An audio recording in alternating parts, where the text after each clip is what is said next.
আসসালামু আলাইকুম। ওয়ালাইকুম সালাম। আপনি কেমন আছেন? আছি ভাই, ভালো। আচ্ছা, যাক, আলহামদুলিল্লাহ। দেখা যাচ্ছে তো খুব সুন্দর, খুব মনোরম পরিবেশে খুব সুন্দর সরিষা ফলাচ্ছেন। এবার তো আপনাদের ফসল তো দেখা যাচ্ছে খুবই বাম্পার।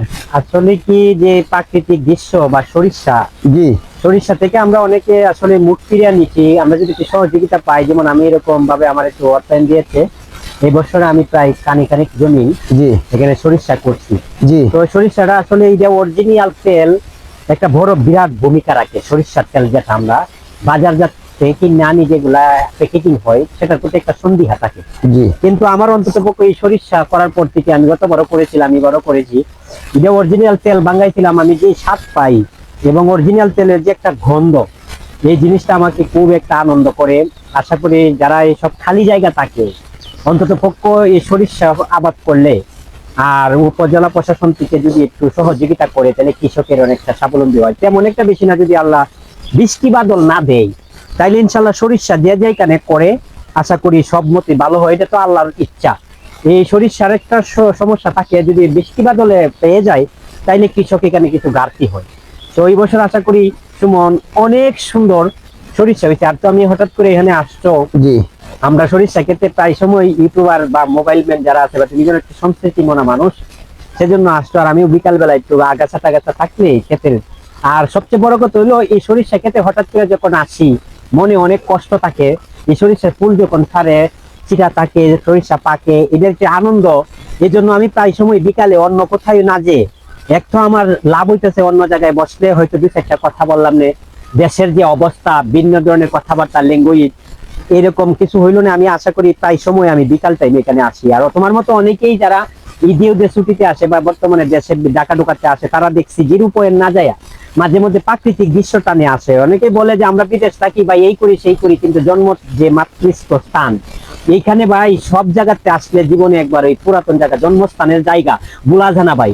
আর যারা এই লাইফটা বিদেশ থেকে দেখেন, এরা তো আর কোনো কথাই লাগে না। এরা যদি রাত্রে গাড়ি চলতো, রাত্রে যদি ট্রেন গাড়ি চলাচলের রাস্তা থাকতো, হেলিকপ্টার মানে প্লেন ফ্লাইটের ব্যবস্থা না থাকতো, অনেক বিদেশিরা আসলো না।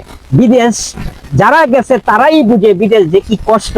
বিশেষ করে এই এলাকার যে কিছু জিনিস প্রবাসী ভাইয়েরা যেখানে বিশ্বের বিভিন্ন প্রান্তে রয়েছে, তারা কিন্তু অ্যাকসেপ্ট করে বেশি। তারা এই সমস্ত স্থানগুলো ধরে তোলে। যেমন এটা অষ্টগ্রাম, কিশোরগঞ্জ জেলা পূর্ব অষ্টগ্রাম, এটা পুকুরপাড়ি। এই ইউনিয়নের বহু ছেলেরা, বহু প্রবাসী আছে। আমি আশা করি আমার যেহেতু ফুটবল খেলা হিসাবে অনেকেই চিনে, জি আমি লাইক কমেন্ট শেয়ার মানে অনেকেই করে, অনেকে আবার করে না। যারা করেন না, কৃপণতা করেন দিয়েন, কারণ আমি এখন দেশাপ্তা ফার্মার, একজন কৃষক হিসেবে মাঠে আছি। অনেকেই দেখছি অনেক সুন্দর জামার প্রতি ভিডিও করলে মানে তাদের প্রতি লাইক কমেন্ট দেয়, যে দেখছে ভালো লাগে। আর অনেকে গ্রামগঞ্জের ভিডিও তো দেশাপ্তি থাকবে, যেহেতু কৃষিকাজের সাথে আমরা মাঠে হাতে কাজ করি বিকাল বেলা। এখন সরিষা ক্ষেতের কিছু আগাছা পরিষ্কার করতে এই সময় সুমন আসছে। সুমন অনেক সুন্দর সুন্দর গান করে, দেখি একটা গানের সুরে আমিও ছিলাম পাশে। তো ওই সময়তে আমার ক্ষেতের পাশে আসছে, ক্ষেত একবার আমার বাড়ি এবং আমার নিকটেই জি সরিষা। তবে আমার সরিষাটা যেন সুফসল ভাবে বুক করতে পারি, সবার কাছে দোয়া করি আল্লাহ যেন। আর সবাই উদ্বুদ্ধ করতে চাই, যারা এই খালি জায়গা যেখানে থাকে, আপনারা আবাদ করেন সরিষা, ধন্যা, গম, ভুট্টা, যেই মাটিতে যেটা প্রয়োজন। তো সুমন, আমি অত্যন্ত খুশি তুমি গান করতেছো। আইসা আমার মতো একজন অদম, আমার মতো একজন ক্ষুদ্র কৃষকের কথাবার্তা নিয়েছো।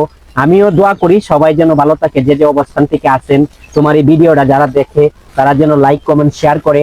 আর অনেকেরই তো কমেন্টে তোমরা যদি মতামত থাকে যে জাকির ভাই আরো কিছু দইরা তুললেন না, কথার তো শেষ নাই এবং চাহিদারও শেষ নাই। আর যে অবস্থা আছে দেশ, যে যারা প্রবাসে থাকে, ভাই দেশ সম্পর্কে কিছু বললেন না।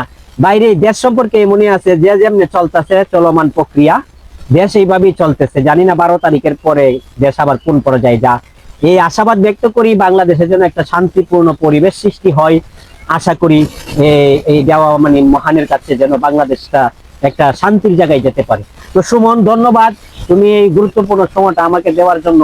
আমার এই সরিষা খেতে আসছো। আরো যারা পিকচার করতে বিভিন্ন জায়গায় গাড়ি ঘোড়া দিয়া যান, আপনারা অনেক জায়গা অনেক সিনারি দেখতে যান, বাংলাদেশের অনেক ঐতিহাসিক স্থানে। আমি মনে করি প্রাকৃতিক এলাকায় আসলে এখানে অনেক সুন্দর সুন্দর সিনারি পাওয়া যায়। তো সুমন, ধন্যবাদ তোমাকে আমার এই সরিষা খেতে আসাতে, এবং তুমি নিজেও কিছু আনন্দ উপভোগ করলা, আমিও হ্যাঁ। পাশাপাশি আনন্দ উপভোগ করলাম। আমি সবাইকে ধন্যবাদ জানাই। আবারও অন্য একটা ভিডিওতে অন্য একটা দৃষ্টি নিয়ে আপনাদের সাথে আসবো। আসসালামু আলাইকুম। ওয়ালাইকুম আসসালাম।